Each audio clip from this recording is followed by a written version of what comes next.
Right now at noon, the Joplin City Council takes aim at allowing bow hunting for deer within city limits.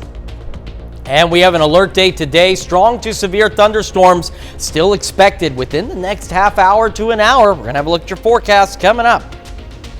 Plus, we take a look at how rains have impacted area farmers this year for better and for worse. The 4 states' most watched news starts now. This is KOAM News at noon. I'm Elise Snowy. Now we have an alert day today as the possibility of strong to severe storms makes its way once again to the 4 states. Let's go straight to Chris Warner for more. Yeah, we're going to start, of course, with a quick look outside downtown Pittsburgh. And I want to talk about some of these current conditions, which we will talk about in just a moment. That was our camera downtown Pitt. 20th and range line, MoDOT camera there. It's breezy, it is sunny, it is warm, it is muggy. And we've got, first off, if you know anybody in Wichita or points west there, they've been dealing with this complex of storms, hasn't moved for quite some time. And because of that, they are dealing with some serious flash flooding in the Wichita area. But we do have some thunderstorms out here below severe levels into Greenwood, Elk, and Chautauqua counties. You can see we're starting to get some lightning. We've had some other little cells try and get going here and there.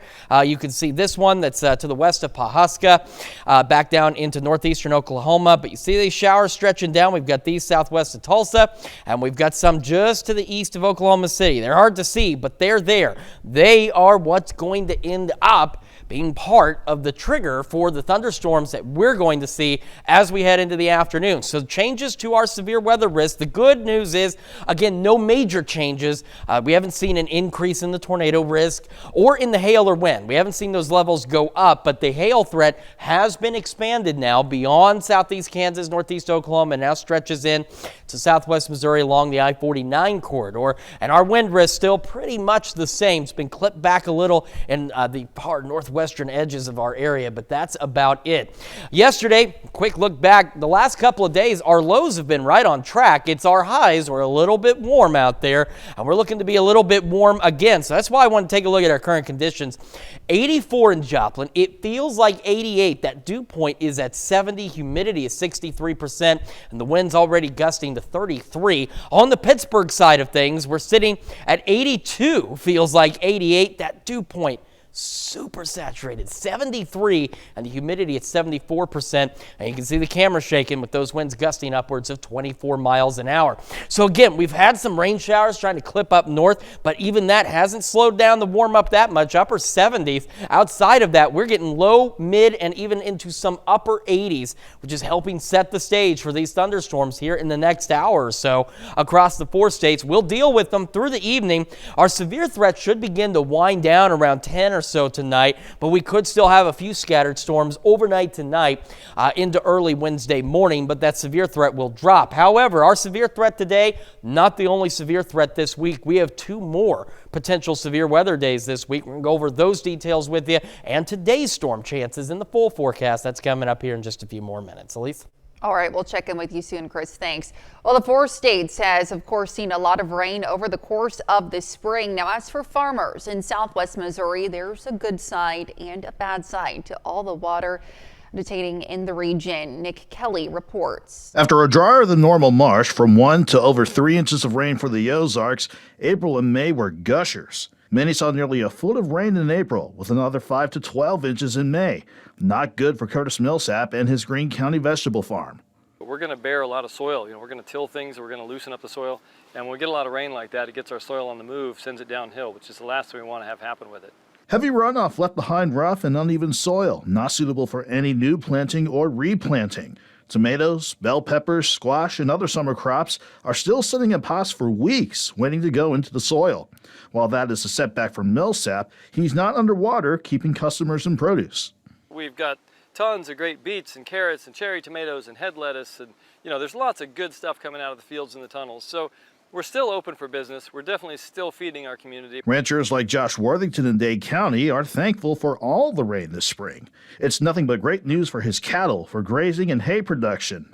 if the good Lord brings rain and we get excess grass, it's just a great thing. It makes our lives a lot easier and just creates a great stage for cattle to do well on, and eliminates some of the challenges of us trying to figure out how to bring in supplemental feed for them. With both Millsap and Worthington having years of experience farming, they've dealt with wet springs before and know how to keep things growing. It's maybe come a little more than we wanted at a particular time, but they're just going to deal with the challenges and that it presents and be thankful for every drop that comes. We're farmers. We know how to make it work. So we'll still have tomatoes. We'll still have abundant cucumbers. We're still getting the good stuff coming out of the fields, and we'll catch up. Well, both Millsap and Worthington are keeping an eye on our returning rain chances in the forecast. As you just heard, they'll adapt and hope that the weather in the coming months will be more cooperative until fall. Well, deer in Joplin could soon be in the crosshairs, literally. The Joplin City Council considers allowing regulated bow hunting within city limits to help curb the growing number of deer vehicle collisions. Now, the city does not currently have measures in place to control the urban deer population. The new ordinance would permit archery hunting on private properties of at least 1 acre, with hunters required to be 16 or older, register with the city, and follow strict safety rules. Also, the hunter would have right of retrieval in the case of a wounded deer running onto a neighbor's property. Now, last night, the minimum required of 5 council members approved the first reading. The bow hunting ordinance now moves to second and third readings. The American Legion post in Miami, Oklahoma is turning pain into education with a new museum expansion. We reported in September that the members of the American Legion post in Miami were heartbroken to discover flags they set up for 9/11 had been vandalized. Now the members of the Legion hope this museum expansion helps to remind locals of our military history and the respect earned by those who've served. Well, efforts are underway to save a piece of local military history. A long-lost mural has been unearthed in a building that was once part of Camp Crowder during World War II. The Neosho Arts Council believes the mural was designed and painted by an unknown soldier who was training at the site before they were deployed. The organization says portions of the mural remain just a sketch, as the artist was likely called to action before they finished. The mural has now been carefully removed 8 decades later, with hopes to preserve it for years to come. And a powerful international traveling exhibit has come to Fort Scott, Kansas. The exhibit, and Frank, a history of today, is at the Lowell Milken Center for Unsung Heroes this month. Now, through historical photos, powerful stories, and visuals of the actual Anne Frank house, visitors will be immersed in the life of a young girl whose words and resilience have touched millions around the world. The exhibit opened yesterday and will be displayed through June 26th at the Lowell Milken Center for Unsung Heroes at 1 South Main Street in Fort Scott. The museum is open Monday through Friday from 10 a.m. to 5 p.m. and Saturdays from 10 a.m. to 4 p.m. Admission is free and all are welcome. Well, coming up, new criminal charges in the violent attack in Boulder, Colorado over the weekend. And later, we're making farm stand potato salad in the Mr. Food Test Kitchen. New criminal charges in the violent attack in Boulder, Colorado. Jason Allen has more. Do you understand it? Mohammed Solomon appeared briefly before a Colorado judge Monday afternoon, facing more than 40 felony charges, including attempted murder.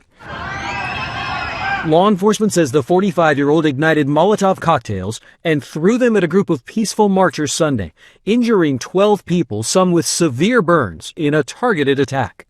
According to court documents, the suspect searched for Zionist groups and found the Boulder Run for Their Lives organization, which marches weekly to promote awareness of the Israeli hostages in Gaza.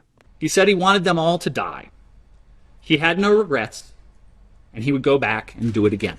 The suspect allegedly told investigators he, quote, had to use Molotov cocktails after he was denied the purchase of a gun due to him not being a legal citizen.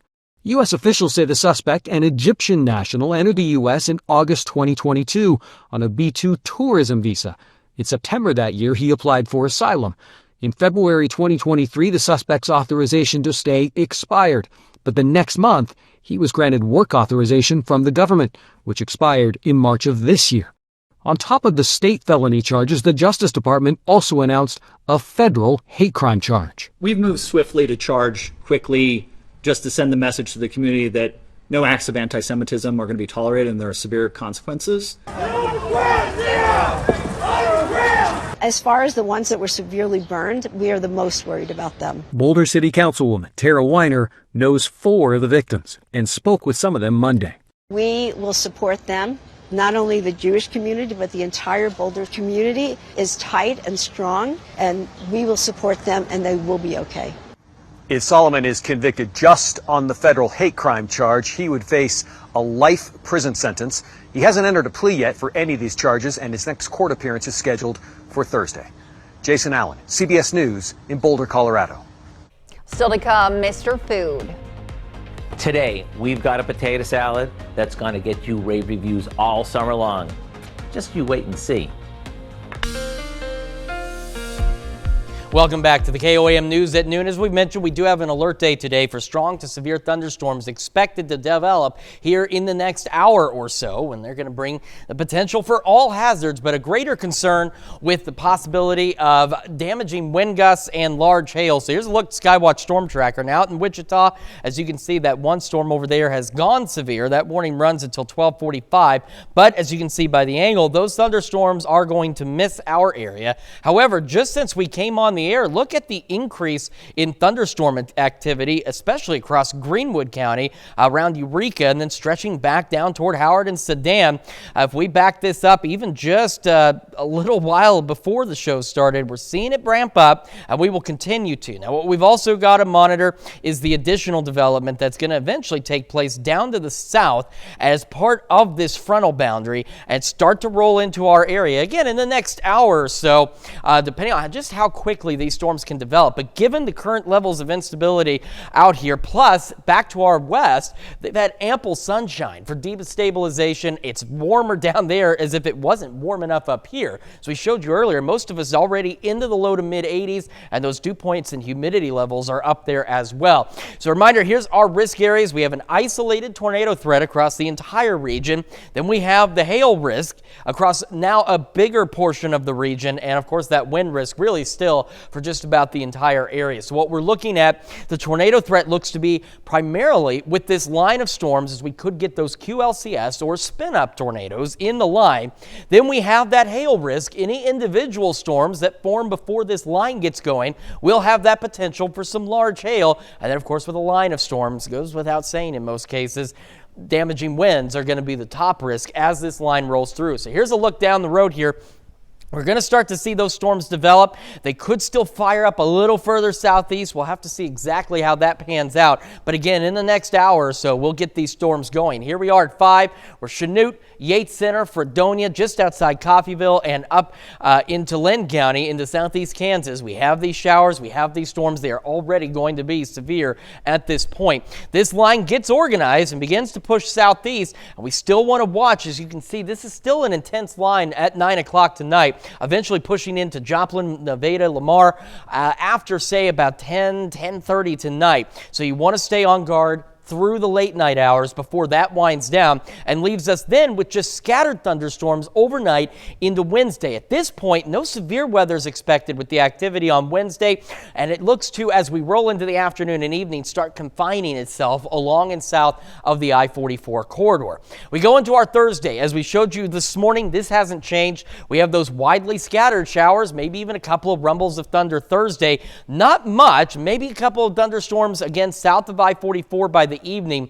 But as we go overnight Thursday, that's what we have to watch. I've told you about our severe risk, which I'll show you again. Thunderstorms off to the west by Thursday evening will eventually begin to make their way into our area. Here we are, 2-3 o'clock in the morning, and these could be, and you can see how impressive this line looks on Future Track, strong to severe, which puts them rolling in during, well, a good portion of the KOAM Morning News on Friday, with additional possible storms still with that. And that comes with its own severe risk, which at this point is still highlighted right through here, right where you just saw that line on Future Track, that's where we're looking at those thunderstorm chances. So another round of strong to severe thunderstorms that we are going to look at. And we're going to take a look also as we go into Friday afternoon. We have another risk area highlighted for the potential for strong to severe thunderstorms. So Friday evening, Friday afternoon. We go into Saturday, the risk shifts to our south, but as you know, we're right on that northern edge, so some strong to low-grade severe thunderstorms may be possible in our southern counties on Saturday. But we're going to be still sticking with the rain for the next several days. It's still going to be warm out there, still into the upper 70s, low 80s, with the exception of tomorrow. And then next week, when the rain clears out, here comes that June heat, going to upper 80s, near 90 by next week. All right, Chris, thanks. We'll stick around. We'll be right back. Here's Howard in the Mr. Food Test Kitchen. It's June, and that means we have a whole summer ahead of us to enjoy summertime favorites. And nothing is more welcome than a big bowl of potato salad. Although I'm normally a traditionalist when it comes to deli salads, that all changed once I tried the new deli salad that we just came up with. All we do is boil up about 3 pounds of red skin potatoes until they're fork tender and drain them really well. While they're cooling, we toss together some olive oil, red wine vinegar, a bit of basil, a little sugar to cut the vinegar, and some salt and pepper. Once the potatoes are cool enough to handle, we cut them up and add them to our dressing, along with some celery, red onion, and a bit of red pepper. Now, to take this over the top, we add some fresh from the freezer veggies that we've thawed. Today I'm using green beans and corn, but feel free to use whatever you have on hand. After tossing it, we end up with the freshest, most summery potato salad ever. What a nice change of pace to the heavier deli salads that most of us grew up eating. I do hope you'll go online and get the recipe for our farm stand potato salad so you can make this a welcome addition to your summertime go-to favorites. I'm Howard in the Mr. Food Test Kitchen, where today we found the freshest way for you to say, ooh, it's so good.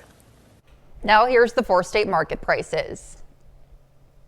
All right, we have our alert date today. Showers, thunderstorms still developing, and over the evening and overnight, late night hours rather, we'll have that strong to severe thunderstorm threat. A few more storms tomorrow, another severe threat Friday morning, Friday afternoon, and possibly Saturday afternoon as well. All right, we'll keep an eye on it. Chris, thanks. Jabba here for us later on. A lot at 5 for starters. Scientists are using brain mapping to find out what causes mental health issues.